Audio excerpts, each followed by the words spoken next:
আসসালামু আলাইকুম সবাইকে। আশা করি সবাই ভালো আছেন। আলহামদুলিল্লাহ আমরাও ভালো আছি। আজকে একটা মজার রেসিপি নিয়ে এসেছি। এটা হচ্ছে ডোনাট।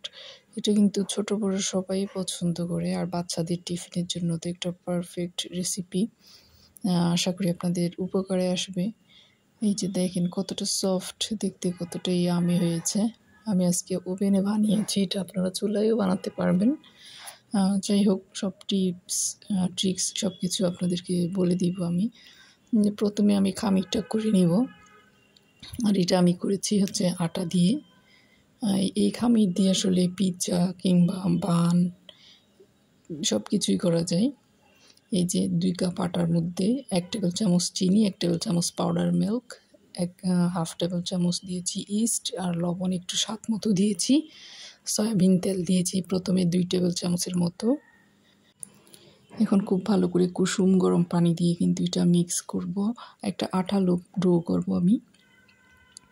আর সবসময় কুসুম গরম পানি দেবেন, খুব বেশি গরম না। খুব বেশি গরম হলে কিন্তু ইস্ট আর অ্যাক্টিভ হবে না, ইস্টটা নষ্ট হয়ে যাবে। খুব বেশি গরম পানি দেওয়া যায় না, তবে কুসুম গরম দিতে হবে, যেটা হাতে ছোঁয়া যায় আর কি। সবার পরে আরও একটু তেল দিয়ে আমি খুব ভালো করে মথে নিব। এটা যত বেশি মথবেন তত বেশি এটা সফট হবে, পারফেক্ট হবে।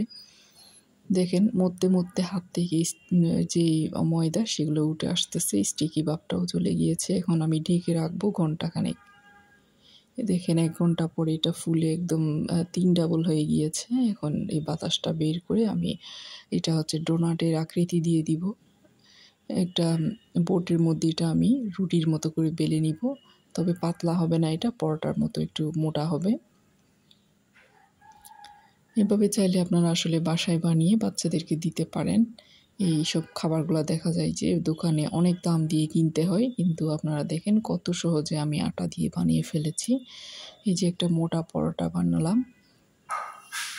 এখন আমি একটা বাটি দিয়ে, কাচের বাটি দিয়ে এভাবে গোল গোল করে শেপ দিয়ে নিচ্ছি।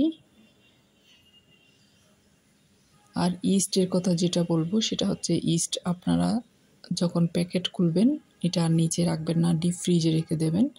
একটা নজল দিয়ে মাঝখানটা ফুটো করে দিয়েছি, আর আমি ওভেনের যে ট্রেটা আছে ওখানে একেবারে রেখে দিচ্ছি নিচে একটু আটা দিয়ে। সবগুলো এভাবে করে আমি ওভেনের ট্রেতে রেখে দিব, আর এটা ঢেকে রাখবো 20 মিনিটের মতো। একটু ঢেকে রাখলে দেখবেন যে এটা ফুলে যাবে আরও। তারপর হচ্ছে বেক করে নেবেন ওভেনে। যেটা বলছিলাম, আর ইস্ট আপনারা সবসময় ডিপ ফ্রিজে রাখবেন। ডিপ ফ্রিজ থেকে নামিয়ে সাথে সাথে ইস্ট নিয়ে আবার ডিপ ফ্রিজে রেখে দেবেন, কারণ ইস্ট নিচে থাকলে কিন্তু নষ্ট হয়ে যায়, নর্মাল ফ্রিজও রাখা যায় না। আর আমি অ্যাঞ্জেল ব্র্যান্ডের ইস্টটা ব্যবহার করি, খুবই ভালো, এটা আপনারা ট্রাই করতে পারেন।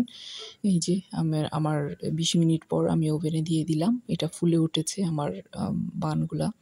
কিছু দিয়ে ঢেকে রাখলে হবে 20 মিনিটের মতো। এখন ওভেনটা অন করে দিয়েছি আমি 180 ডিগ্রিতে। এটা দেব 20 মিনিটের জন্য। এটা দেখা যায় যে 10-15 মিনিটের মধ্যে হয়ে যায়।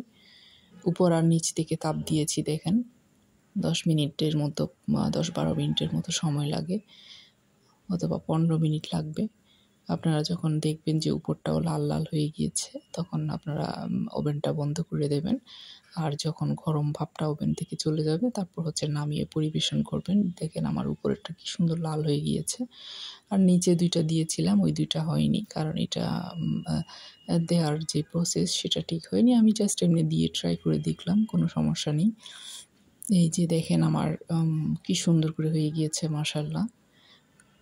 আর এগুলো চুলায়ও করতে পারেন চাইলে, তেলের মধ্যে সেটাও করা যায়।